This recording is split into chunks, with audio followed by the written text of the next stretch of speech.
كم مجدا سطرنا على صفحاته. السلام عليكم. شرب من ماء القاش فهو من مواليدها، حيث ولد في منطقة علي قدر. نتحدث عن الشهيد أبو بكر الحاج إدريس، الذي ولد في عائلة مناضلة دافعت عن حقوق الإريتريين ووطنهم واستقلالهم، فهو شقيق الشيخ عمر الحاج إدريس، كما أنه من جيل العظماء، حيث زامل عددا كبيرا من رجالات إريتريا الذين وضعوا بصماتهم في تاريخنا ونقشوا في جدارها من أحرف من نور خلدهم لها تاريخ إريتريا، ومنهم عثمان أزاز وعمر جابر والدكتور يحيى جابر. كان من ضمن المحتجين ضد نظام الإمبراطور، وذلك عند إنزال العلم الإريتري من العاصمة الإريترية أسمرة.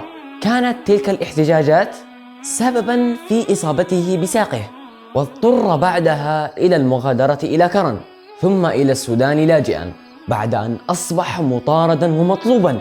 كان الشهيد أبو بكر الحاج إدريس نشطا في الدفاع عن حقوق إريتريا منذ أن كان طالبا، وعرف عنه العمل الجماهيري بالإضافة إلى صياغة البيانات وطباعة المنشورات الوطنية وتوزيعها. وقرر أن يدرس الطب البشري، وفعلا تم قبوله في كلية الطب، وذلك بالكويت، فانتقل لها قاصدا الدراسة في بداية الستينات القرن الماضي. لكن الشظية التي أصابته في أسمرة بقيت معه ونشرت السم كله في جسده، فتدهورت حالته الصحية. نقل بعدها إلى القاهرة، لكن كانت إرادة الله أن يموت في القاهرة ويدفن بها، حيث دفن في مقابر الإمام الشافعي.